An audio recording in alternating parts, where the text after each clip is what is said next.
नमस्कार, बहुत स्वागत आप सभी का जी मध्य प्रदेश छत्तीसगढ़ देख रहे हैं आप। मैं हूं आपके साथ कोमल गंगवार। आज प्रधानमंत्री मोदी तीसरे कार्यकाल का पहला बजट पेश किया जाएगा और ऐसे में वित्त मंत्री निर्मला सीतारमण मंत्रालय पहुंच चुकी है। सुबह 11 बजे वो बजट पेश करेंगी। पीएम मोदी की बजट पर टिप्पणी दोपहर 1 बजे होगी और 1 बजे के आसपास का वक्त ही बताया जा रहा है। वहीं आपको बता दें, वित्त मंत्री की 3 बजे प्रेस कॉन्फ्रेंस होगी, जो वो प्रेस कॉन्फ्रेंस को संबोधित करती हुई नजर आएंगी। इकोनॉमिक सर्वे में बताया गया है कि सिलेंडर सस्ता होने से ईंधन महंगाई घटी है। सरकार ने एलपीजी, पेट्रोल और डीजल की कीमतें घटाई हैं, जिससे वित्त वर्ष में रिटेल ईंधन महंगाई कम रही। जीडीपी ग्रोथ वित्त वर्ष 2024-25 में 6.5 से 7% रहने का अनुमान है। सर्वे के मुताबिक वित्त वर्ष 2024 में भारत की रियल जीडीपी 8.2% बढ़ी, जो लगातार तीसरा साल है जब जीडीपी 7% से ज्यादा रही। सर्वे में 2030 तक सालाना 78.5 लाख नौकरियों की जरूरत की बात कही गई और साथ ही पीएम सूर्य घर योजना से 30 गीगावाट सौर ऊर्जा जुड़ने की उम्मीद है।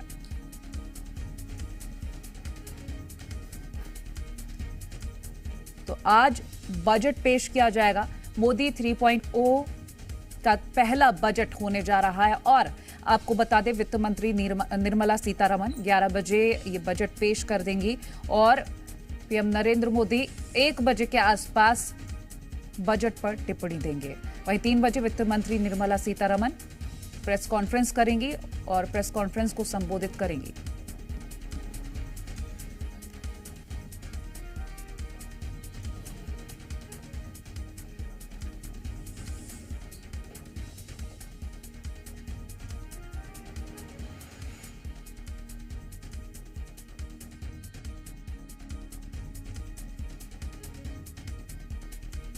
का दिन आज और लोगों को बहुत सारी उम्मीदें। फिलहाल देखना यह होगा कि युवाओं, बेरोजगारों और महिलाओं के लिए क्या खास होने जा रहा है इस बजट में, क्योंकि खास बात यह है कि बहुत ज्यादा उम्मीदें हैं बजट से।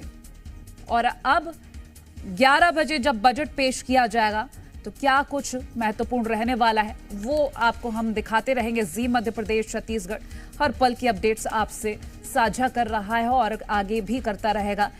11 बजे बजट पेश करेंगी वित्त मंत्री। वहीं आपको हम ये भी बता दें कि 1 बजे पीएम नरेंद्र मोदी बजट पर टिप्पणी देंगे।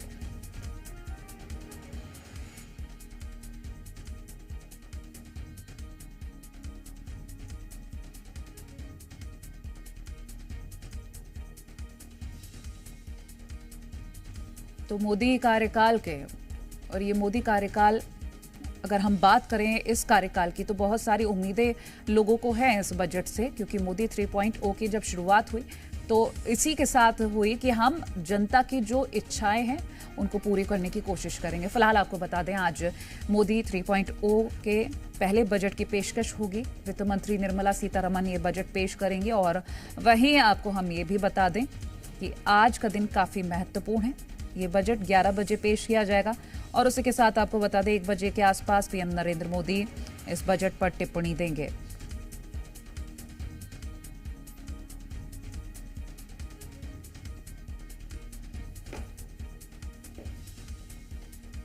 तो बजट 2024, जिससे लोगों को काफी उम्मीदें, और फिलहाल ज्यादा वक्त नहीं, कुछ घंटों का इंतजार, जब ये बजट पेश किया जाएगा और लोगों का इंतजार खत्म होगा और जो उम्मीदें हैं वो कितनी पूरी होती हैं ये देखना होगा, क्योंकि महिलाओं, युवाओं को काफी ज्यादा उम्मीदें हैं।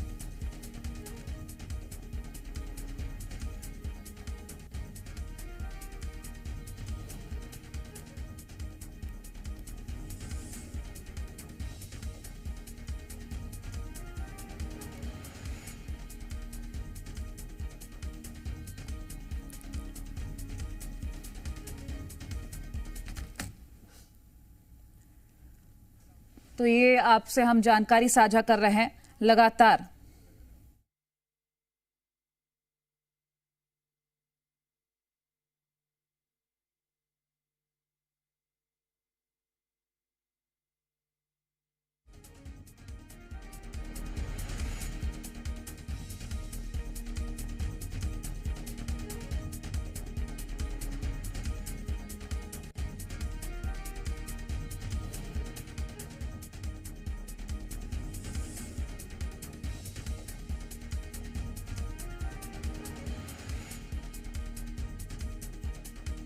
हर प्रदेश को अपनी ओर से काफी उम्मीदें, और वहीं जनता, युवा हो या अगर हम बात करें महिला हो, तो उनको भी काफी ज्यादा उम्मीदें हैं। हम फिलहाल चर्चा करेंगे क्योंकि बजट पेश किया जाएगा 11 बजे, लेकिन उससे पहले जो कयास लगाए जाते हैं उस पर एक बार हम चर्चा कर लेते हैं। खास मेहमान हमारे साथ जुड़ गए हैं, आर्थिक मामलों के जानकार ओमनाथ शर्मा जी हमारे साथ जुड़ गए हैं, और कांग्रेस से रवि गोलानी जी जुड़े हैं, अर्थशास्त्री प्रोफेसर तपेश गुप्ता जी जुड़ गए हैं। स्वागत है आपका जी मध्य प्रदेश छत्तीसगढ़ पर। सवाल पहले मैं आपसे लेना चाहूंगी प्रोफेसर तपेश जी, क्या लगता है ये जो बजट है, काफी उम्मीदें हैं, हालांकि युवाओं की बात करें तो रोजगार को लेकर बहुत ज्यादा उम्मीदें हैं, और वहीं अगर हम महिलाओं को लेकर बात करें तो काफी ये कहा जा रहा है उनके मन में सवाल भी हैं और उम्मीदें भी हैं। क्या उम्मीदें कर सकते हैं, कैसा लग रहा है, क्या कयास है? सबसे पहले बात तो सरकारी नौकरी में जो नियुक्ति के स्थान है वो काफी कम है, तो सरकार चाहेगी कि स्वावलंबन के लिए प्रयास करे और लोगों को अपने स्वयं के व्यापार प्रारंभ करने के लिए प्रोत्साहित करें। और सरकारी नौकरी में जितने पद रिक्त पड़े हुए हैं उसके शीघ्र भर्ती या उसे नियुक्तियां या पदोन्नतियां जो करने की कार्रवाई है वो करके नए स्थान पे भर्ती की प्रक्रिया प्रारंभ की जाएगी। महिलाओं के लिए अभी गैस सिलेंडर में सब्सिडी दी गई है, उसमें वृद्धि करते हुए या कहा जाए कि उनको कुछ राहत मिली है, पेट्रोल में भी मामूली गिरावट आई है। तो ये चीजें एक साधारण सी बात हुई है। बजट तो एक है लेकिन अनेक लोगों की इससे उम्मीदें बंधी हुई हैं जिनकी सबकी पूर्ति कर पाना कठिन होगा। लेकिन इस बात को सर्वाधिक आपको ध्यान देना यह है, जो सरकार को दिया जाना चाहिए वो ये है कि वास्तव में आप जन कल्याण की कार्य करना चाहते हैं या राहत देना चाहते हैं। आप यदि अगर वास्तव में जनता को राहत देना चाहते हैं तो शासकीय सेवा में पदस्थ उच्च अधिकारी जो सेवाओं का अत्यधिक लाभ उठा रहे हैं उनको मिलने वाली सुविधाओं में कटौती करना होगा। अब हर तरफ कर लगा रहे हैं। मैं गाड़ी खड़ी करता हूं, गाड़ी साइकिल स्टैंड वाला भी पैसा लेता है तो उसमें लगा हुआ है सर्विस टैक्स। हर चीज में मतलब स्थिति ये हो गई है कि मैं अपने वेतन का 60% टैक्स में पे कर रहा हूं। तो इस चीज को सरकार को सोचना होगा और विचार करना चाहिए कि इसे किसी भी रूप में कैसे हम कटौती कर सकते हैं और किस प्रकार के हम उसमें गिरावट कर सकते हैं। तो ये टैक्स के रेट में गिरावट होनी चाहिए। वैसे मुझे उम्मीद है कि अभी इस बार जो है कि इनकम टैक्स के स्ट्रक्चर में कोई विशेष परिवर्तन नहीं हुआ था अब तक के, ये परिवर्तन करेंगे और कुछ छूट देंगे। मैं सबसे ज्यादा महत्वपूर्ण मानता हूं किसी भी देश के विकास के लिए पूंजी का निर्माण अत्यंत आवश्यक होता है, और यहाँ बचत पे मिलने वाले ब्याज पर भी कर लगाने का जो योजना बन रही है 15 साल से करीब ये चल रहा है, ये चीजों को समाप्त करना होगा, अन्यथा पूंजी संचय और व्यक्ति का अपना आर्थिक जीवन विकास प्रगति पथ पर नहीं आ पाएगा। बचत पे प्रोत्साहन मिलता था पहले, अब बचत पर हतोत्साहित करने की नीति, ऋण को प्रोत्साहित करने की नीति कि ऋण के ब्याज में हम छूट देंगे, यह पूर्णतः अनुचित है। अब स्थिति फिर वह पैदा हो गई कि आज भारतीय नागरिक कर्ज में जन्म लेता है और कर्ज में मर जाता है। तो ये चीजें बंद करने के लिए जरूरी है कि कर पे जो ब्याज है उस पर छूट देने के बजाय हम जो बचत की है उससे छूट बढ़ाई जाए और एक पूंजी निर्माण होगा। स्वरोजगार की ओर आदमी बढ़ेगा। आदमी पैसा इकट्ठा करता है, मैं रोजगार करूंगा, आदमी पैसा इकट्ठा करता है, बेटी की शादी करूंगा, आज उस पैसे में भी आप हक मार रहे हैं अपना। ये चीजें बिल्कुल बंद होना चाहिए। ब्याज पर कर बिल्कुल बंद होना चाहिए, और इस प्रकार की चीजों को यदि अगर आप प्रोत्साहित करेंगे तो पूंजी का निर्माण होगा, आर्थिक विकास के मार्ग प्रशस्त होंगे, प्रति व्यक्ति आय भी बढ़ेगी बचत बनने से। और ये जरूरी है कहीं ना कहीं, क्योंकि अगर हम बात करें आम इंसान की तो उसकी एक बड़ी जरूरत कही जा सकती है। मैं लौटती हूँ ओमनाथ जी, आपसे मेरा सवाल रहेगा, इकोनॉमिक सर्वे में जो कहा गया है कि सिलेंडर सस्ता हुआ, इससे ईंधन महंगाई घटी है, क्या वाकई में? देखिए कितना घटाया है, नॉमिनल, बहुत ज्यादा फर्क नहीं पड़ा है। इतना ज्यादा अब ठीक है, राष्ट्रीय स्तर पर जब वो छूट देते हैं तो उसकी संख्या करोड़ों में और अरबों में चली जाती है, वो एक अलग बात है। लेकिन महंगाई दर कहाँ कम हुई? आप छोटा सा उदाहरण ले लीजिए, अभी अगर ईंधन कम हुआ है तो क्या चाय वाले चाय का दर कम कर दिए? छोटे से रिहाड़ियों से मैं उठा के बात आपको कर रहा हूं, क्या चाय वाले चाय कम कर दिए जो चाय बना के बेचते थे? क्या होटल वाले ने रोटियों के रेट कम कर दिया? ये बातें कागजों तक सीमित होती है। मुझे थोड़ा सा पीड़ा हो रही है, मुझे अपने सरकार या सत्ता के विरुद्ध कहने की आदत नहीं है, चाहे केंद्र हो या राज्य हो, पर सच कहने से भी मैं नहीं चूकता। ये नॉमिनल घटौती या छूट को यदि अगर आप कहेंगे अर्थव्यवस्था को संबलता मिल गई, राहत मिल गई, ये कतई संभव नहीं है। आपने जितना बढ़ाया था उसके तुलना में देखिए कि कितना कम किया है। तो मैं लौटती हूँ आपके पास। ये कटौती कम है और मैं राहत की बात तो कर ही नहीं रहा हूँ। ठीक है, मैं लौटूंगी सर आपके पास। ओमनाथ जी, मेरी आवाज आप तक पहुंच रही है? जी, मेरा सवाल आपसे यही था कि महंगाई घटी है, इकोनॉमिक सर्वे में कहा गया है। अगर हम बात करें एलपीजी, पेट्रोल, डीजल की कीमतों को, तो ये घटाई गई, जिससे वित्त वर्ष में रिटेल ईंधन की महंगाई जो है वो कम रही है। कितना इत्तेफाक रखते हैं? और अगर हम जमीनी हकीकत जानने की कोशिश करें तो क्या लगता है? देखिए, इसमें कोई शक नहीं है कि गैस सिलेंडर पर सब्सिडी दी गई तो उसके कारण महिलाओं को और घर के बजट में फर्क पड़ा होगा, लेकिन वो एकमात्र फैक्टर नहीं हो सकता जिससे कि देश का बजट और देश की 140 करोड़ जनसंख्या को बहुत ज्यादा फर्क पड़े।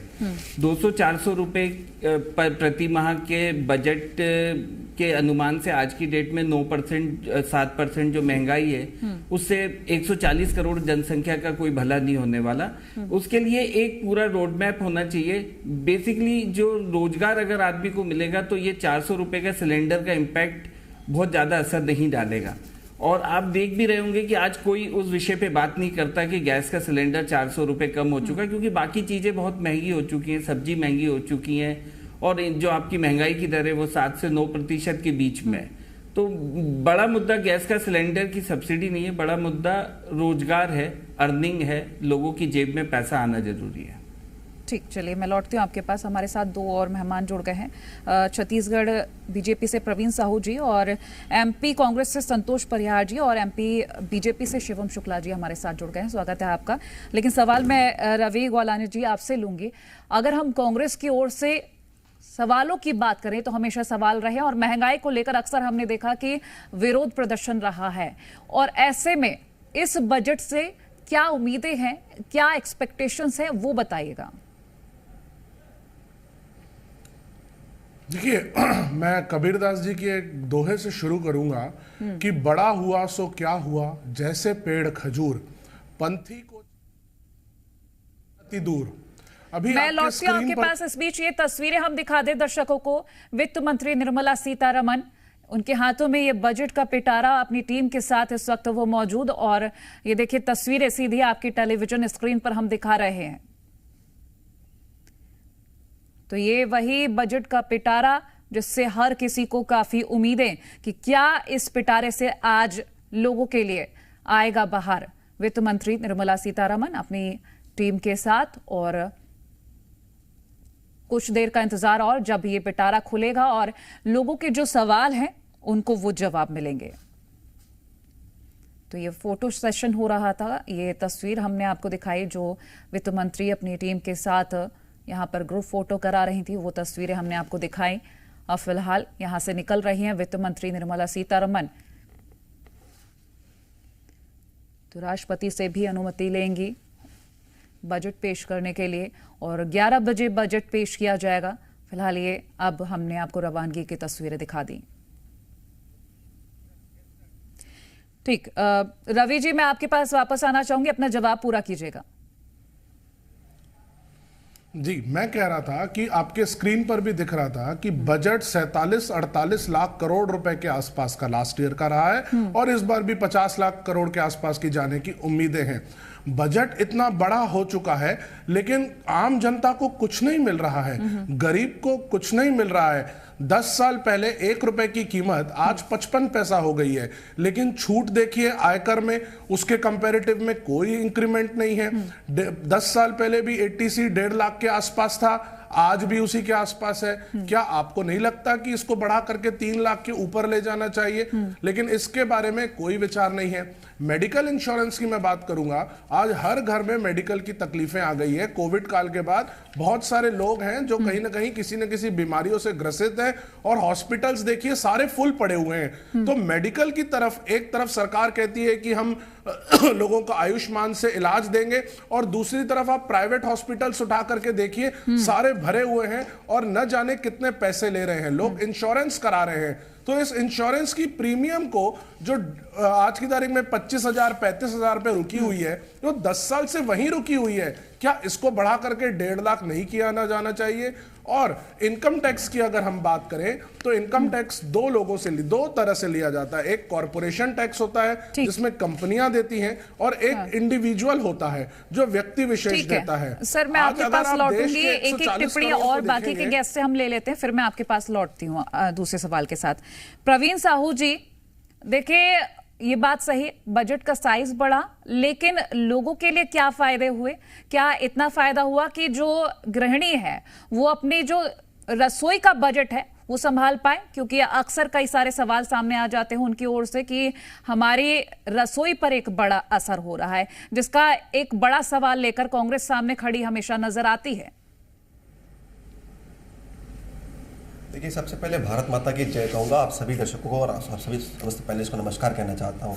आदरणीय रवि जी ने एक दोहे से शुरुआत की थी, मैं भी आरंभ करना चाहता हूँ। उनका उत्तर है, कबीर का ही दोहा है कि कबीरा खड़ा बाजार में मांगे सबकी खैर, ना काहू से दोस्ती ना काहू से बैर। तो देखिए, सरकार का जो बजट है सभी के लिए रहता है, किसी वर्ग विशेष को हम जो है विशेष लाभ पहुंचाने के लिए, किसी को जो है द्वेषपूर्ण वाले टारगेट नहीं होते यहाँ पर। ओ का पहला बजट होने जा रहा है, और आपको बता दें वित्त मंत्री निर्मला सीतारमण 11 बजे ये बजट पेश कर देंगी, और पीएम नरेंद्र मोदी 1 बजे के आसपास बजट पर टिप्पणी देंगे।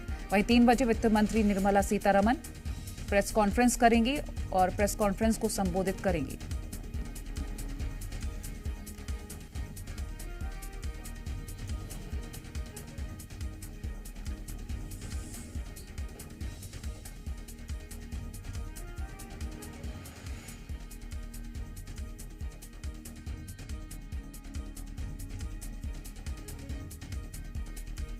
का दिन आज, और लोगों को बहुत सारी उम्मीदें। फिलहाल देखना यह होगा कि युवाओं, बेरोजगारों और महिलाओं के लिए क्या खास होने जा रहा है इस बजट में, क्योंकि खास बात यह है कि बहुत ज्यादा उम्मीदें हैं बजट से।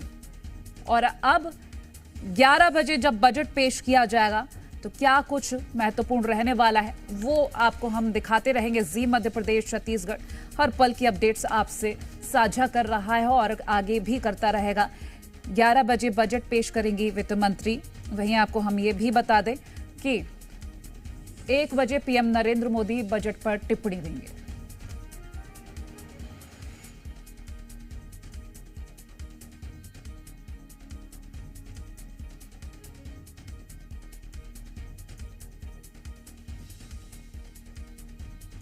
तो मोदी कार्यकाल के, और ये मोदी कार्यकाल अगर हम बात करें इस कार्यकाल की, तो बहुत सारी उम्मीदें लोगों को हैं इस बजट से, क्योंकि मोदी 3.0 की जब शुरुआत हुई तो इसी के साथ हुई कि हम जनता की जो इच्छाएं हैं उनको पूरी करने की कोशिश करेंगे। फिलहाल आपको बता दें आज मोदी 3.0 के पहले बजट की पेशकश होगी। वित्त मंत्री निर्मला सीतारमण ये बजट पेश करेंगी, और वहीं आपको हम ये भी बता दें कि आज का दिन काफी महत्वपूर्ण है।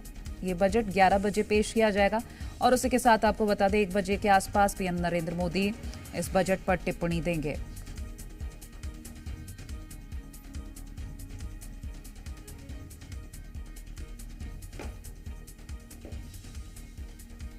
तो बजट 2024 जिससे लोगों को काफी उम्मीदें, और फिलहाल ज्यादा वक्त नहीं, कुछ घंटों का इंतजार, जब ये बजट पेश किया जाएगा और लोगों का इंतजार खत्म होगा, और जो उम्मीदें हैं वो कितनी पूरी होती हैं ये देखना होगा, क्योंकि महिलाओं, युवाओं को काफी ज्यादा उम्मीदें हैं।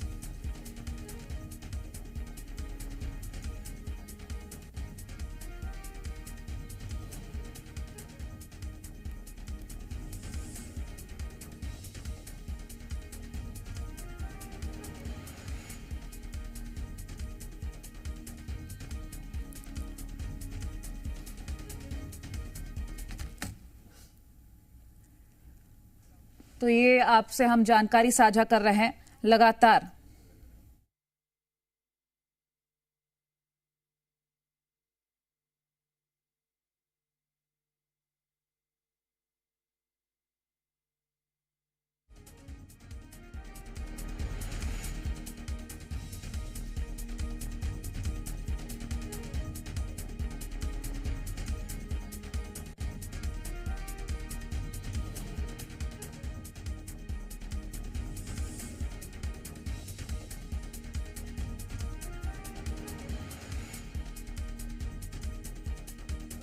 हर प्रदेश को अपनी ओर से काफी उम्मीदें, और वहीं जनता, युवा हो या अगर हम बात करें महिला हो, तो उनको भी काफी ज्यादा उम्मीदें हैं। हम फिलहाल चर्चा करेंगे क्योंकि बजट पेश किया जाएगा 11 बजे, लेकिन उससे पहले जो कयास लगाए जाते हैं उस पर एक बार हम चर्चा कर लेते हैं। खास मेहमान हमारे साथ जुड़ गए हैं, आर्थिक मामलों के जानकार ओमनाथ शर्मा जी हमारे साथ जुड़ गए हैं, और कांग्रेस से रवि गोलानी जी जुड़े हैं, अर्थशास्त्री प्रोफेसर तपेश गुप्ता जी जुड़ गए हैं। स्वागत है आपका जी मध्य प्रदेश छत्तीसगढ़ पर। सवाल पहले मैं आपसे लेना चाहूंगी प्रोफेसर तपेश जी, क्या लगता है ये जो बजट है, काफी उम्मीदें हैं, हालांकि युवाओं की बात करें तो रोजगार को लेकर बहुत ज्यादा उम्मीदें हैं, और वहीं अगर हम महिलाओं को लेकर बात करें तो काफी ये कहा जा रहा है उनके मन में सवाल भी हैं और उम्मीदें भी हैं। क्या उम्मीदें कर सकते हैं, कैसा लग रहा है, क्या कयास है? सबसे पहले बात तो सरकारी नौकरी में जो नियुक्ति के स्थान है वो काफी कम है। तो सरकार चाहेगी कि स्वावलंबन के लिए प्रयास करे और लोगों को अपने स्वयं के व्यापार प्रारंभ करने के लिए प्रोत्साहित करे। और सरकारी नौकरी में जितने पद रिक्त पड़े हुए हैं उसके शीघ्र भर्ती या उसे नियुक्तियां या पदोन्नतियां जो करने की कार्रवाई है वो करके नए स्थान पे भर्ती की प्रक्रिया प्रारंभ की जाएगी। महिलाओं के लिए अभी गैस सिलेंडर में सब्सिडी दी गई है, उसमें वृद्धि करते हुए या कहा जाए कि उनको कुछ राहत मिली है। पेट्रोल में भी मामूली गिरावट आई है। तो ये चीजें एक साधारण सी बात हुई है। बजट तो एक है लेकिन अनेक लोगों की इससे उम्मीदें बंधी हुई है जिनकी सबकी पूर्ति कर पाना कठिन होगा। लेकिन इस बात को सर्वाधिक आपको ध्यान देना यह है, जो सरकार को दिया जाना चाहिए वो ये है कि वास्तव में आप जन कल्याण की कार्य करना चाहते हैं या राहत देना चाहते हैं। आप यदि अगर वास्तव में जनता को राहत देना चाहते हैं तो शासकीय सेवा में पदस्थ उच्च अधिकारी जो सेवाओं का अत्यधिक लाभ उठा रहे हैं उनको मिलने वाली सुविधाओं में कटौती करना होगा। अब हर तरफ कर लगा रहे हैं। मैं गाड़ी खड़ी करता हूं, गाड़ी साइकिल स्टैंड वाला भी पैसा लेता है तो उसमें लगा हुआ है सर्विस टैक्स। हर चीज में मतलब स्थिति ये हो गई है कि मैं अपने वेतन का 60% टैक्स में पे कर रहा हूं। तो इस चीज को सरकार को सोचना होगा और विचार करना चाहिए कि इसे किसी भी रूप में कैसे हम कटौती कर सकते हैं और किस प्रकार की हम उसमें गिरावट कर सकते हैं। तो ये टैक्स के रेट में गिरावट होनी चाहिए। वैसे मुझे उम्मीद है कि अभी इस बार जो है कि इनकम टैक्स के स्ट्रक्चर में कोई विशेष परिवर्तन नहीं हुआ था अब तक के, ये परिवर्तन करेंगे और कुछ छूट देंगे।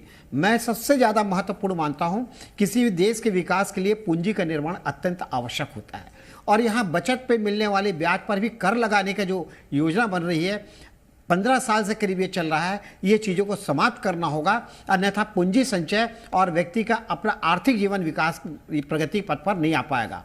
बचत पे प्रोत्साहन मिलता था पहले, अब बचत पर हतोत्साहित करने की नीति, ऋण को प्रोत्साहित करने की नीति कि ऋण के ब्याज में हम छूट देंगे, ये पूर्णतः अनुचित है। अब स्थिति फिर वह पैदा हो गई कि आज भारतीय नागरिक कर्ज में जन्म लेता है और कर्ज में मर जाता है। तो ये चीजें बंद करने के लिए जरूरी है कि कर पे जो ब्याज है उस पर छूट देने के बजाय हम जो बचत की है उससे छूट बढ़ाई जाए और एक पूंजी निर्माण होगा। स्वरोजगार की ओर आदमी बढ़ेगा। आदमी पैसा इकट्ठा करता है, मैं रोजगार करूंगा, आदमी पैसा इकट्ठा करता है, बेटी की शादी करूंगा, आज उस पैसे में भी आप हक मार रहे हैं अपना। ये चीजें बिल्कुल बंद होना चाहिए। ब्याज पर कर बिल्कुल बंद होना चाहिए, और इस प्रकार की चीजों को यदि अगर आप प्रोत्साहित करेंगे तो पूंजी का निर्माण होगा, आर्थिक विकास के मार्ग प्रशस्त होंगे, प्रति व्यक्ति आय भी बढ़ेगी बचत बनने से। और ये जरूरी है कहीं ना कहीं, क्योंकि अगर हम बात करें आम इंसान की तो उसकी एक बड़ी जरूरत कही जा सकती है। मैं लौटती हूँ ओमनाथ जी, आपसे मेरा सवाल रहेगा, इकोनॉमिक सर्वे में जो कहा गया है कि सिलेंडर सस्ता हुआ, इससे ईंधन महंगाई घटी है, क्या वाकई में? देखिए कितना घटाया है, नॉमिनल, बहुत ज्यादा फर्क नहीं पड़ा है। इतना ज्यादा, अब ठीक है राष्ट्रीय स्तर पर जब वो छूट देते हैं तो उसकी संख्या करोड़ों में और अरबों में चली जाती है, वो एक अलग बात है। लेकिन महंगाई दर कहाँ कम हुई? आप छोटा सा उदाहरण ले लीजिए, अभी अगर ईंधन कम हुआ है तो क्या चाय वाले चाय का दर कम कर दिए? छोटे से रिहाड़ियों से मैं उठा के बात आपको कर रहा हूं, क्या चाय वाले चाय कम कर दिए जो चाय बना के बेचते थे? क्या होटल वाले ने रोटियों के रेट कम कर दिया?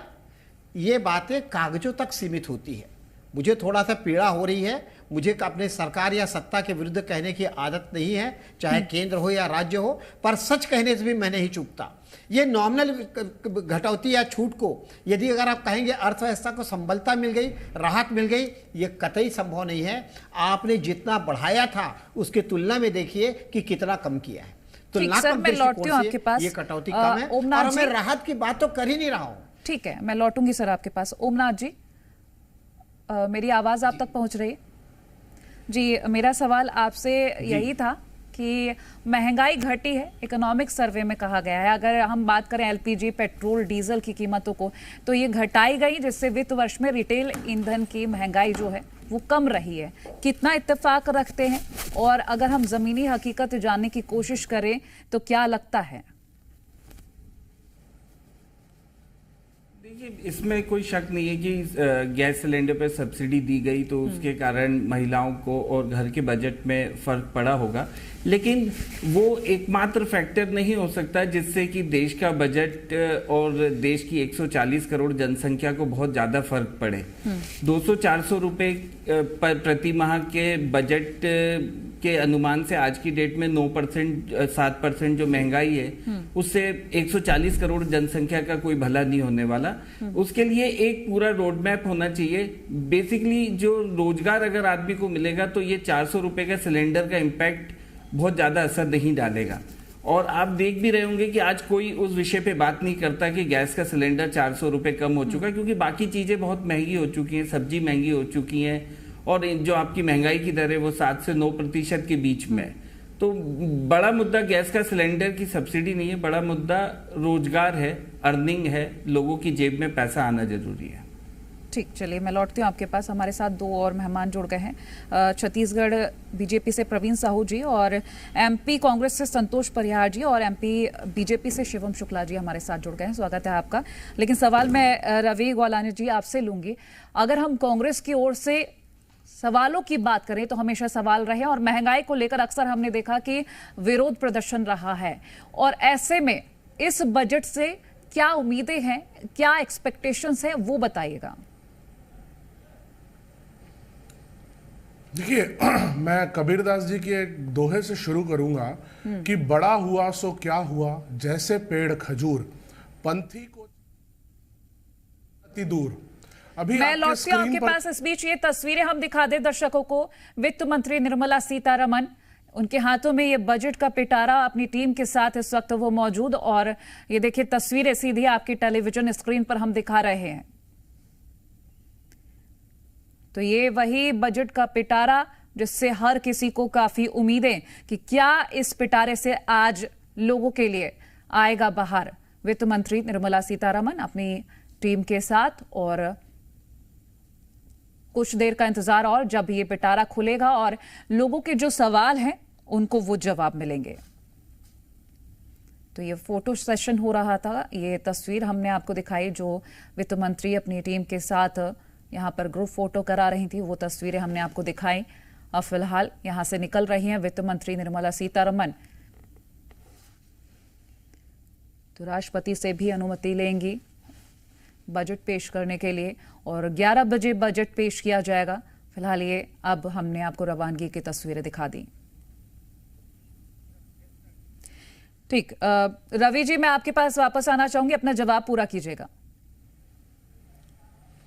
जी, मैं कह रहा था कि आपके स्क्रीन पर भी दिख रहा था कि बजट 47-48 लाख करोड़ रुपए के आसपास का लास्ट ईयर का रहा है, और इस बार भी 50 लाख करोड़ के आसपास की जाने की उम्मीदें हैं।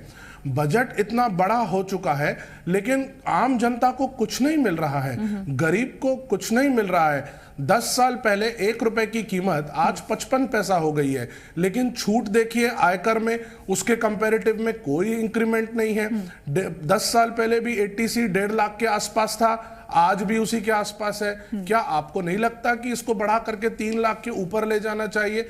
लेकिन इसके बारे में कोई विचार नहीं है। मेडिकल इंश्योरेंस की मैं बात करूंगा, आज हर घर में मेडिकल की तकलीफें आ गई है। कोविड काल के बाद बहुत सारे लोग हैं जो कहीं ना कहीं किसी न किसी बीमारियों से ग्रसित हैं, और हॉस्पिटल्स देखिए सारे फुल पड़े हुए हैं। तो मेडिकल की तरफ एक तरफ सरकार कहती है कि हम लोगों को आयुष्मान से इलाज देंगे, और दूसरी तरफ आप प्राइवेट हॉस्पिटल्स उठा करके देखिए सारे भरे हुए हैं और न जाने कितने पैसे ले रहे हैं। लोग इंश्योरेंस करा रहे हैं, तो इस इंश्योरेंस की प्रीमियम को जो आज की तारीख में 25,000 35,000 रुपए रुकी हुई है, जो 10 साल से वहीं रुकी हुई है, क्या इसको बढ़ा करके 1.5 लाख नहीं किया ना जाना चाहिए?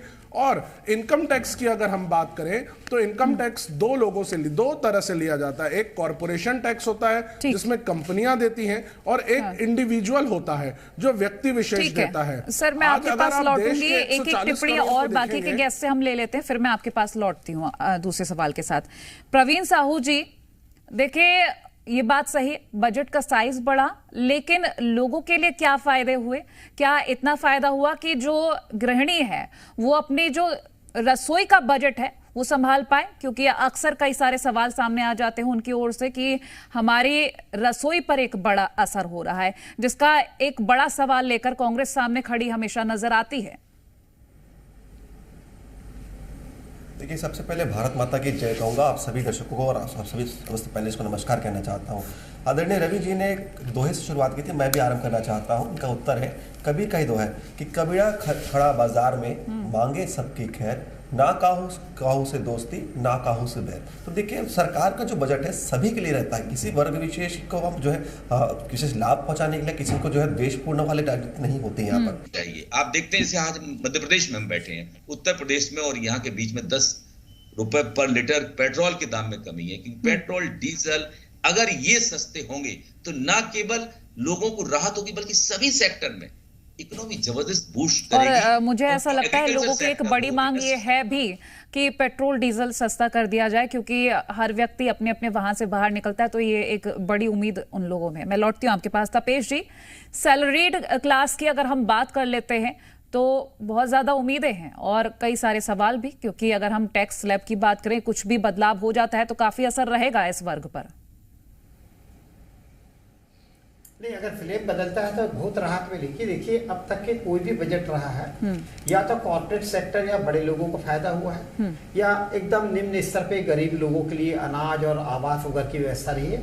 हमेशा मध्यम वर्ग सफर रहा है, मध्यम वर्ग की ओर के ध्यान केंद्रित नहीं किया गया है। वैसे जो प्रधानमंत्री जी ने 100 दिन का लक्ष्य रखा था, उसी बीच का यह बजट है। तो मैं तो उम्मीद ये करता हूं कि कुछ सकारात्मक पहल मध्यम वर्गों की ओर उनका ध्यान आकर्षित हुआ था, जैसे एटीसी के डिडक्शंस हैं या स्लैब के रेट हैं, ये सब में परिवर्तन होगा। लेकिन मेरे एक विनम्रता पूर्वक आग्रह है कि यदि अगर जिस तरीके से जीएसटी हर चीज में लगाया जा रहा है, सर्विस में, उसका देखिए आय में भी मैं दूं और खर्चे में भी मैं दूं, बचत में भी पैसा दूं, तो आखिर मैं इस देश का नागरिक क्यों हूँ? और मेरे इतने त्याग का फल मुझे क्यों मिल, नेताओं को और अधिकारियों को क्यों मिल रहा है?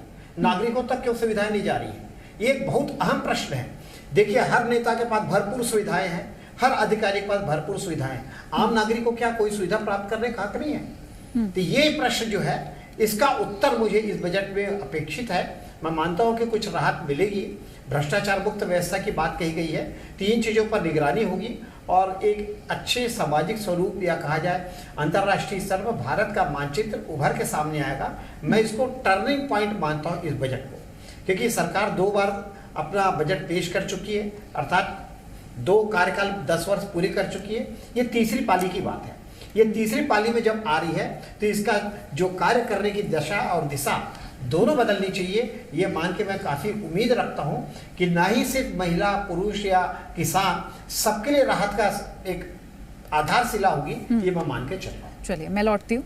ओमनाथ जी, मेरा सवाल आपसे रहेगा आर्थिक नीति को लेकर। हालांकि बदलाव की कोई ज्यादा उम्मीद नहीं है, लेकिन फिर भी मैं आपकी टिप्पणी लेना चाहूंगी। आर्थिक नीति पे मेरा ये कहना है कि 2 टर्म पूरे देश ने नरेंद्र मोदी सरकार को दिए। ये जो तीसरा बजट है, मतलब तीसरा जो कार्यकाल है, मैं आपसे कहूंगा कि शायद नरेंद्र मोदी सरकार का सबसे चैलेंजिंग कार्यकाल जो होगा ये तीसरा होगा। उसका कारण एकदम स्पष्ट है कि 2 कार्यकाल तक जनता को एक बेस बना करके उन्होंने प्रस्तुत किया, लेकिन तीसरे कार्यकाल में उन्हें एक दिशा देनी होगी। 7% की विकास दर 140 करोड़ की जनसंख्या में एकदम नॉर्मल सी विकास दर है, उसे आप बहुत प्रत्याशित सफलता नहीं मान सकते। लेकिन अगर 8% की विकास दर हासिल करनी है, 1 करोड़ लोगों को रोजगार देना है, तो uन्हें दिशा देनी होगी कि हम 4 ट्रिलियन इकोनॉमी से 30 ट्रिलियन इकोनॉमी की तरफ कैसे जाएंगे। अब उन्हें बताना होगा कैसे। निश्चित तौर पर। चलिए मैं लौटती हूँ आपके और पास। इस बजट में निर्मला सीतारमण को बताना हो। बिल्कुल। रवि जी, बहुत सारे मुद्दे गिनाए हैं कांग्रेस ने और तैयारी भी रही है कांग्रेस का ये कहना, जब जब जनता को दिक्कत होगी तब तब हम सड़क पर प्रदर्शन करेंगे और उन सवालों को उठाएंगे। लेकिन इस बार कोशिश ये है कि हर वर्ग की जो उम्मीदें हैं वो पूरी की जाए, क्योंकि जो केंद्र में सरकार है वो, जैसे कि डॉक्टर सत्यप्रकाश जी बोले, कि प्योरली बीजेपी की नहीं है और ऐसे में सबकी सहानुभूति भी, और ऐसे में बजट के बाद जो और टिप्पणियां रहेंगी वो आती रहेंगी। लेकिन ये चुनौतीपूर्ण है। हो सकता है जो मुद्दे कांग्रेस ने उठाए वो मुद्दे यहां पर शांत करने की कोशिश की जाए। बजट से इस तरह की भी उम्मीदें लग रही हैं। देखिए, कांग्रेस पार्टी का शुरू से ध्यान केंद्रित रहा है गरीबों के ऊपर, मध्यम वर्गीय लोगों के ऊपर, स्मॉल कॉरपोरेट्स के ऊपर। लेकिन बीजेपी शुरू से फोकस्ड रही है लार्ज कॉरपोरेट्स पे। अगर अमीर अमीर होता जाएगा और गरीब होता जाएगा तो बहुत बड़ी खाई बनती चली जाएगी। एक अच्छा इकोनॉमिस्ट वो होता है जो आंकड़े के माया जाल में देश को उलझा दे। निर्मला सीतारमण जी माया जाल में उलझा रही है कि हमने ये कर दिया, वो कर दिया, लेकिन जो आपके साथ हमारे बगल में बैठे हुए हैं वो बता रहे हैं कि धरातल परिस्थिति कुछ और है। अगर चाय वाला अगर कोई बैठा हुआ है तो और उसकी चाय की कीमत अगर ग्राउंड लेवल पे कम नहीं हो रही है तो सोचना तो पड़ेगा कि जब दिल्ली में बैठी हुई सरकार आंकड़ों के माया जाल से देश को उलझा रही है तो क्या वाकई में उसका गरीब लोगों को फायदा हो रहा है? आप मुझे यह बताइए, देश में सबसे बड़ा सेक्टर है एग्रीकल्चरल सेक्टर। एग्रीकल्चरल सेक्टर में पिछले 10 साल से सरकार कह रही है कि हम किसानों की आय को 2 गुना करेंगे, लेकिन हुआ क्या है? उनके खर्चे 2 गुना हो गए लेकिन आय उनकी 2 गुना नहीं हुई है। तो सिर्फ बातें करने से नहीं होगा। और सेकेंड चीज मैं कहना चाहूंगा कि बहुत बड़े लोगों को रोजगार देता है प्राइवेट सेक्टर। आप देखिए, जितनी सरकारी नौकरियां नहीं है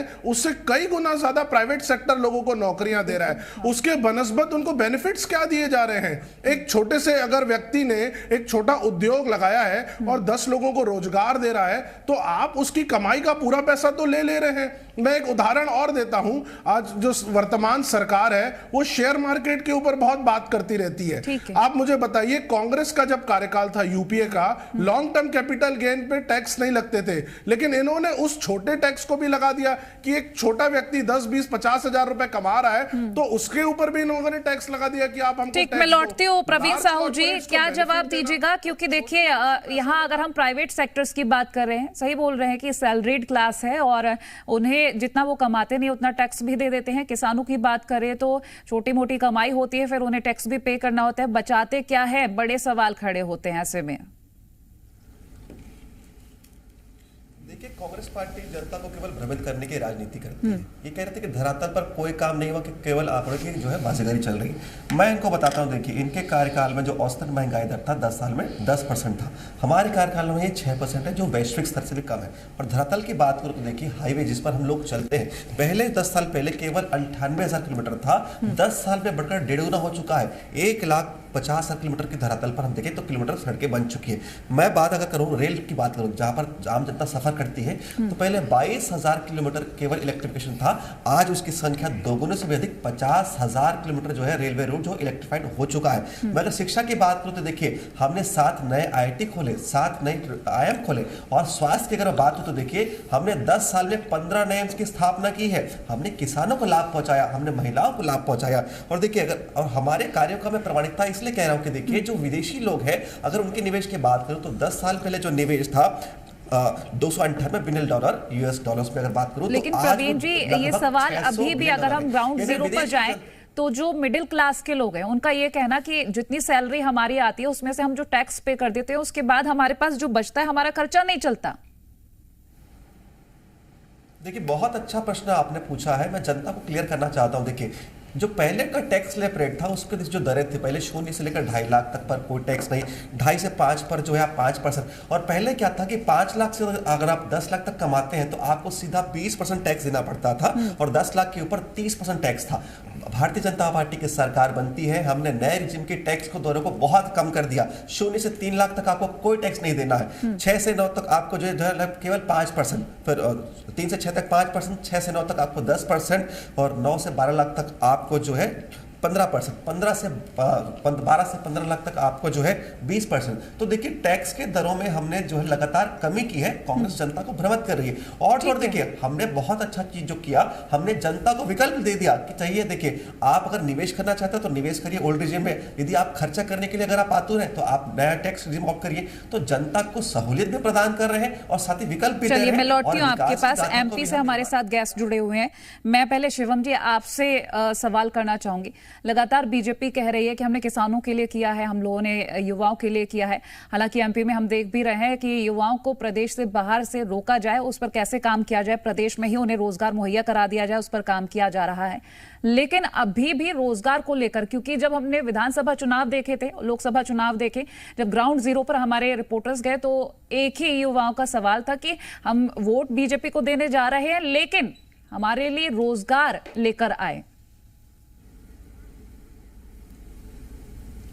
देखिए, जो सबसे महत्वपूर्ण चीज़ है, रोजगार के विषय पर जब भी हम चर्चा करते हैं तो हमें समझने की आवश्यकता है कि ईपीएफओ का पिछले वर्ष का डाटा है जिसमें देश में तकरीबन 6.5 करोड़ रोजगार का सृजन विगत 10 वर्षों में हमारी सरकार ने केंद्रीय स्तर के प्रयासों से किया था। उसके पश्चात जितने भी बिजनेस अपॉर्चुनिटीज देश में आज उत्पन्न की जा रही हैं, हम देख रहे हैं देश यूनिकॉर्न और स्टार्टअप में आज वैश्विक कैपिटल बन चुका है। तो स्वाभाविक तौर पर देश में निवेश और रोजगार दोनों की ही अपार संभावनाएं हमारे सरकार के नेतृत्व में देखने को मिली है। आज भी जो बजट प्रस्तुत होने जा रहा है वह 2047 में भारत को विकसित राष्ट्र बनाने में कौन से महत्वपूर्ण कारक रहेंगे उस पर केंद्रित रहेगा। तो स्वाभाविक तौर पर इसमें बहुत हद तक हम इस बात का ध्यान देंगे कि देश के युवाओं के लिए रोजगार के तमाम अवसर दिए जाएं, प्राइवेट सेक्टर्स में नौकरियों की अपॉर्चुनिटीज और ज्यादा उत्पन्न की जा सके। इसके साथ ही साथ सरकारी क्षेत्रों में भी जहां पर भी संभव हो पाएगा विस्तार की योजना सरकार की रहेगी। और सरकार की कार्यशैली में युवाओं और किसानों के लिए प्रधानमंत्री जी ने तो पूर्व में चुनाव की रैली में हर जगह देश में जात की राजनीति से ऊपर जाते हुए कहा था कि हम 4 मूल वर्गों पे फोकस करते हैं, जिसमें एक युवाओं का वर्ग था, अन्नदाता का वर्ग था, नारी शक्ति का वर्ग था। इस प्रकार से हमने जो एक पूरा गरीबों का वर्ग था तो उनके कल्याण के लिए ही अपनी योजनाओं को केंद्रित किया है। अगर आप, मैं बार बार यह कहता हूं कि अगर आप कल का सर्वे ही देखें, जो इकोनॉमिक सर्वे है, उसके अनुसार महिलाओं की आबादी भागीदारी सुनिश्चित करने के साथ ही साथ जनधन खातों के माध्यम से लोगों को डीबीटी योजनाओं का लाभ पहुंचाने की बात हो, हमारी सरकार की आयुष्मान और इस प्रकार की उज्ज्वला जैसी सोशल इंसेंटिव स्कीम से लोगों के ऊपर जो एक अतिरिक्त बोझ स्वास्थ्य का पड़ता था, घर का पड़ता था, रोटी कपड़ा मकान की जो चिंता थी, उसको बाहर निकाल करके सभी को एक बराबरी पर लाने का प्रयास हमारी सरकार के द्वारा किया गया है। और इस प्रकार की योजनाएं आने वाले वक्त में भी चलेंगी। और इसके साथ ही साथ हम इस वर्ष में अपना कैपिटल एक्सपेंडिचर निवेश के लिए बहुत आवश्यक है, जो पिछले वित्तीय वर्ष में लगभग 9.5 लाख। डॉक्टर सत्यप्रकाश जी, अगर हम महंगाई को लेकर बात करें या फिर हम रोजगार को लेकर बात करें, ये मुद्दा हमेशा से चरम पर रहा है। और एमपी में अगर हम बात करें तो रोजगार को लेकर युवा कह रहे थे कि हमें रोजगार चाहिए और एमपी में शायद कोशिश भी की जा रही है उस स्तर पर कि रोजगार मुहैया कराया जाए। लेकिन अब सवाल यह कि गृहिणी भी हैं, उनको चाहिए कि गैस के दाम कम हो जाएं, क्योंकि जो उम्मीदें हैं आज के बजट से वो छोटे छोटे, अगर हम बात करें कि गैस के दाम कम हो जाएं और जो महंगाई है, जो सामान है उसके दाम कम हो जाएं, ये बड़ी उम्मीदें हैं। अब आप जरा बताइएगा कि जो कोशिशें हो रही हैं वो कितना कारगर हो सकती हैं। बहुत अच्छा सवाल पूछा आपने। देखिए, आंकड़ों में देश की इकोनॉमी क्या पहुंच रही है, आंकड़ों में बेरोजगारी दर कितनी घट रही है, महत्वपूर्ण ये नहीं है। महत्वपूर्ण ये है कि ग्राउंड पर रियलिटी क्या है। बिल्कुल। तो ये जो चीज आपने पूछी है कि देखिए, बेरोजगारी पिछले चुनाव में देश के सामने बड़ा मुद्दा था। दूसरा चीज आपने कहा महंगाई। देखिए, महंगाई का आकलन एक चीज से किया जा सकता है। आप पार्लियामेंट की कैंटीन में जो खाने का रेट है उसको देखकर देश में उसी कैटेगरी की खाने की कंपेयर अगर देश में करेंगे तो आपकी आंखें खुल जाएंगी, चाहे वो सरकार हो या अपोजिशन पार्टी हो या हम और आप। तो उससे आकलन नहीं होना चाहिए कि महंगाई क्या है। आज किसी परिवार को, किसी गृहिणी को महंगाई के कारण गृहस्थी चलाना कितना टफ हो रहा है, ये सब जानते हैं। उसके बावजूद जब स्थिति हो कि रोजगार की गारंटी ना हो, क्योंकि युवा इस देश में वाकई रोजगार के लिए भटक रहा है, लेकिन सरकार के कुछ प्रयास। देखिए, एक चीज मैं और जोड़ूंगा यहां पर, बहुत महत्वपूर्ण है। देखिए, state of the art facilitated trains देश में चलाई गई, फ्राइट कॉरिडोर्स ट्रेन के लिए बनाए गए। ये कहीं ना कहीं तरक्की की तरफ बड़ा कदम है। लेकिन जो मिडिल क्लास है, जो गरीब हैं उनकी तरफ सरकार का ट्रेन फैसिलिटी देने का ध्यान क्यों नहीं है? क्योंकि उनमें बढ़ोतरी, क्या कोई वंदे भारत या अमृत भारत में कोई गरीब ट्रेवल कर सकता है? नहीं कर सकता। ये रियलिटी है देश की। तो उस तरफ सरकारें दिखावे में ज्यादा दिख रहा है मुझे कि दिखावा बड़ा है, हालांकि तरक्की भी है, लेकिन उस तरक्की से जो ये देश जिस आदत में जीता है या जिस तरीके से अभी उसकी स्थिति है, उसमें मिडिल क्लास को या पुअर को इस फैसिलिटी देने की तरफ क्यों ध्यान रेलवे का नहीं जा रहा है, ये देश देख रहा है। इस बजट से भी उसको कुछ आशा है। हाँ। एक चीज आपने कहा कि एलपीजी या ये जो रेट बढ़े हैं, इसका मैं कहूं सबसे बड़ा अगर कुछ है कि जीएसटी में जब तक पेट्रोलियम प्रोडक्ट्स को नहीं लाया जाएगा तब तक, क्योंकि इससे पूरी देश की इकोनॉमी घूमती है। जब आप जानते हैं कि चाहे कृषि हो तो डीजल, आना जाना हो तो पेट्रोल डीजल, मशीनरी हो तो डीजल पेट्रोल, तो जब सब चीजें इससे होती हैं, ट्रांसपोर्टेशन हो माल का वो भी डीजल, जब इस पर अगर कंट्रोल होगा तो नेचुरली महंगाई कम होगी। क्योंकि जब तक जीएसटी के दायरे में नहीं लाएंगे तब तक मनमानी बेट लगाने की जो प्रथा स्टेट की है वो कहीं ना कहीं देश की इकोनॉमी पर तो बढ़ावा देती है, लेकिन महंगाई को उतना ही कम ज्यादा बढ़ाती है। निश्चित तौर पर मैं लौटती हूं आपके पास। संतोष परिहार जी, कांग्रेस की ओर से जो लगातार लोगों के लिए मांगे की गई, या फिर अगर हम प्रदर्शन की बात करें, क्या लगता है आपको जो कांग्रेस की ओर से जनता के मुद्दे उठाए गए, वो मुद्दे मांग के रूप में उठाए गए थे और वो मांगे क्या पूरी होती नजर आएंगी? देखिए, अभी क्या पूरे होंगे तो सामने दिखेगा, अभी बजट आएगा तो। लेकिन निश्चित तौर पे जो है पूरे देश के अंदर, पूरे प्रदेश में सब जगह बहुत सारी उम्मीदें हैं सरकार से, और सरकार से सबसे ज़्यादा उम्मीदें हैं युवाओं को रोजगार की। अब तो ये क्या है, ये कहते हैं कि साहब पकौड़े तलना भी रोजगार है, ठेले लगाना भी रोजगार है, तो ये रोजगार नहीं है, ये तो पेट पालने के लिए कर रहे हैं। वो रोजगार ये है कि उनको स्थायी हो मध्य प्रदेश पूरे देश के पकौड़े तलने का रोजगार। अरे पहले बात करिए, पहले बात सुनिए। मध्य प्रदेश में जो पलायन कर रहा है, अरे ये शिवम जी एक बार उनको सुन लेते हैं, आप बोल लीजिए। शिवम जी मैं आपको मौका दूंगी, शिवम जी रुक जाइए, मैं आपको मौका दूंगी, प्लीज बोलने दीजिए उनको। वक्त इतना नहीं कि आप दोनों बहस करें। शिवम जी आपसे रिक्वेस्ट है, आप प्लीज बोलने दीजिए। शिवम जी की अस्मिता के ऊपर पहुंचा रहे हैं। पकौड़े तलना तो जो वर्ग पकौड़े तल रहा है, जिस वर्ग ने अपने बड़े बड़े रेस्टोरेंट स्थापित किए हैं, आप उनको किस दृष्टिकोण के साथ देखते, कहाँ कौन सा बेरोजगारी हो रही है? देश का युवा अगर आपके इन झूठे वादों पर विश्वास करे। शिवम जी और संतोष जी, आप लोगों ने अगर बोल लिया हो तो मेरा सुन लीजिए सवाल। नहीं शिवम जी और संतोष जी, आप मेरी तो सुन लीजिए, आप मेरी तो सुन लीजिए। कम से कम दर्शकों को क्या सुनाएंगे? आपस में आप लोग लड़ रहे हैं, दर्शक क्या समझेंगे कि आप क्या बोलना चाह रहे हैं? थोड़ा समझिए, बजट का दिन है, ऐसे आपस में भिड़ेंगे तो अपनी बात कैसे रखेंगे? संतोष जी अपनी बात रखिए, शिवम जी आप प्लीज शांत रहिएगा, मैं आपके पास आऊंगी तब बोलिएगा। देखिए, देश के युवाओं को बहुत सारी संभावना है। लोगों को लगता है कि जो हमें रोजगार मिले। अब ये तो बोलते पकौड़े तलना ही रोजगार है, ठेले लगाना पकौड़े तलना तो पेट पालने के लिए कर रहा है। निश्चित तौर मध्य प्रदेश के अंदर, पूरे देश के अंदर व्यापारी क्यों नहीं, उद्योग धंधे क्यों नहीं आगे बढ़ रहे हैं? क्यों रोजगार नहीं मिल रहा है? क्यों लोगों की आमदनी जो है घटती जा रही है? क्यों लोग घर से निकलते हैं तो एकदम कफन से लेके हर चीज में जो जीएसटी के पैसे दे रहे हैं? किसानों के जो प्रोजेक्ट है उसके अंदर जो जीएसटी कम होना चाहिए। तो ये सब बातें नहीं करके, आंकड़ों की बाजीगरी में नहीं उलझा के देश को ये बताएं कि हम क्या 10 साल के अंदर इतनी ज्यादा बेरोजगारी क्यों बढ़ रही है, महिलाओं को क्यों? ठीक है सर, मैं लौटूंगी, आप बने रहिए हमारे साथ। शिवम जी, संतोष जी, उमनाथ जी और डॉक्टर सत्यप्रकाश जी आप बने रहिए हमारे साथ। तपेश गुप्ता जी, रवि जी और प्रवीण साहू जी, देखिए लगातार हम चर्चा कर रहे हैं, शुक्रिया हमारे साथ इस चर्चा का हिस्सा बनने के लिए। तो सवाल तो बहुत सारे हैं, लेकिन अब ये सवालों के उत्तर कितने मिलते हैं, जो उम्मीदें की गई वो कितनी पूरी होती है? जी मध्य प्रदेश छत्तीसगढ़ हर पल की अपडेट्स बजट से जुड़ी आपसे साझा कर रहा है। यहां रुक रहे हैं एक छोटे से ब्रेक के लिए, जल्द हाजिर होंगे।